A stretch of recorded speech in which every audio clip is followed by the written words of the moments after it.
Salam sejahtera Malaysia, terima kasih kerana menonton video-video dalam channel ini. Sebelum kita mula, jangan lupa untuk tekan tombol subscribe, share, like dan komen. Let's go! Salam sejahtera dan salam perpaduan kepada seluruh rakyat Malaysia. Berita panas hari ini bertajuk RM42 juta kecil, Zaid minta Anwar bebaskan Najib. Berita penuh. Bekas Menteri Undang-Undang Zaid Ibrahim menggesa Perdana Menteri Anwar Ibrahim untuk membebaskan bekas Perdana Menteri Najib Razak demi rakyat. Katanya, jumlah RM42 juta iaitu nilai dalam kes rasuah SRC International yang Najib disabit bersalah hanyalah perkara kecil berbanding kes lain dalam negara. Kehadapan Perdana Menteri, anda perlu ubah fikiran tentang Najib demi rakyat, biarkan dia bebas. Dalam pilihan raya negeri akan datang ini, kerajaan Madani perlu menang. Anda perlu jadi Perdana Menteri untuk beberapa tahun lagi, ciap Zaid hari ini.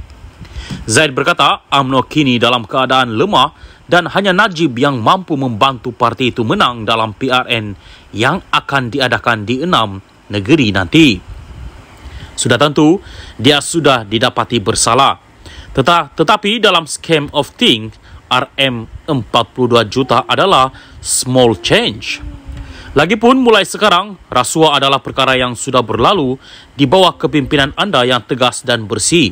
Tiada siapa boleh kata anda berlembut dengan rasuah jika mengampuni Najib, katanya lagi. Dear PM, you have to change your mind about Najib. For the sake of the people, let him free.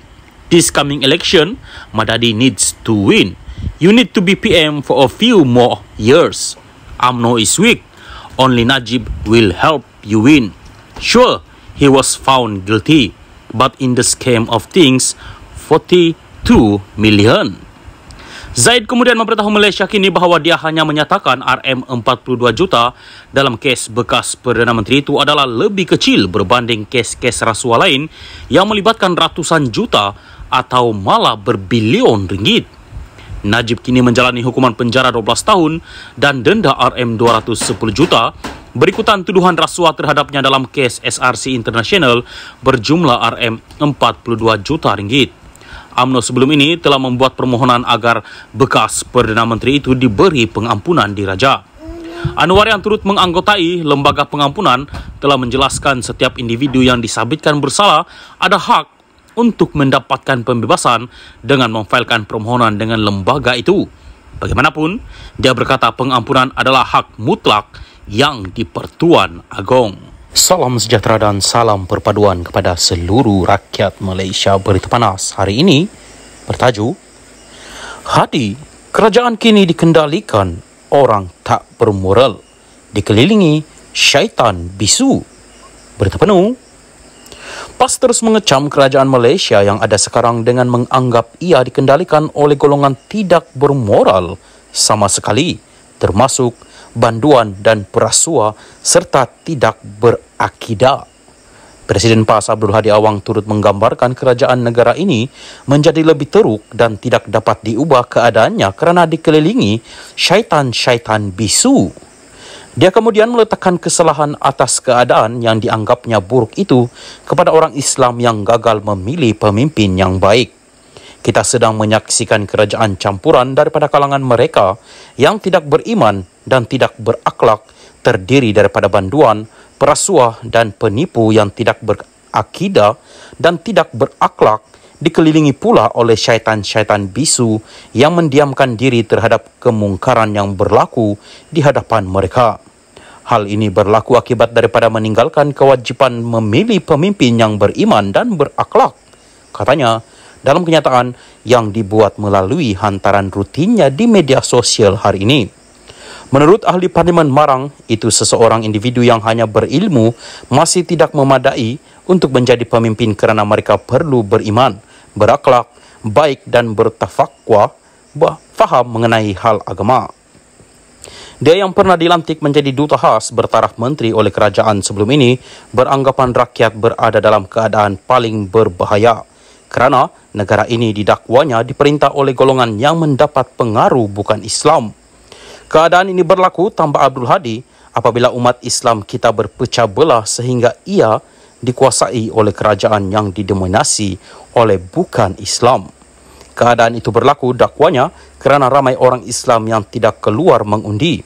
Untuk rekod, PAS pernah menjadi kerajaan selepas PRU ke-14 apabila berlaku langkah Sheraton pada akhir Februari 2020 yang menyaksikan parti itu membentuk kerjasama dengan Bersatu yang meninggalkan PH serta menubuhkan PN serta UMNO.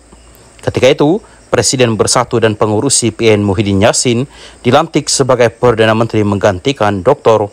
Mahathir Mohamad. Bagaimanapun, Muhyiddin meletak jawatan pada 16 Ogos 2021 akibat tekanan dari UMNO. Jawatan itu kemudian digantikan oleh Ismail Sabri Yaakob yang ketika itu menjadi naib Presiden UMNO. Di bawah kerajaan pimpinan Muhyiddin dan Ismail Sabri, PAS menjadi sebahagian daripada kerajaan. Bagaimanapun, apabila PRU ke-15 diadakan pada 19 November 2023, PAS serta PN tercicir daripada kuasa dan menjadi pembangkang apabila saranan pembentukan kerajaan perpaduan daripada yang di-Pertuan Agong ditolak oleh gabungan terbabit. Politik di Malaysia kini sedang memanas kerana semua parti politik sedang membuat gerakan sebagai menghadapi pilihan raya di 6 negeri dengan 3 daripadanya sedang ditakbir PAS manakala selebihnya PH. Abdul Hadi berkata ketika ini ramai penganut Islam yang tidak memahami agama walaupun ia bersifat sempurna. Antara lain, katanya, kerana umat Islam terbabit menganggap mengundi dalam pilihan raya bukanlah satu kewajiban. Abdul Hadi juga mendakwa pengundi yang terbabit dalam pilihan raya sebelum ini pula hanya memilih golongan pembohong atau mangsa pembohongan. Tindakan itu katanya seperti menyediakan diri masing-masing untuk ditimpa bencana sama ada di dunia atau selepasnya. Malangnya, dipilih mereka yang menipu dan ditipu. Malah ada juga yang benci lalu memilih untuk tidak mengundi. Mereka seakan-akan menyerah diri kepada musuh untuk sama-sama mendapat kehinaan dunia sebelum mendapat kehinaan di akhirat kerana tidak menunaikan kewajipan yang besar mengundi dalam Islam, katanya.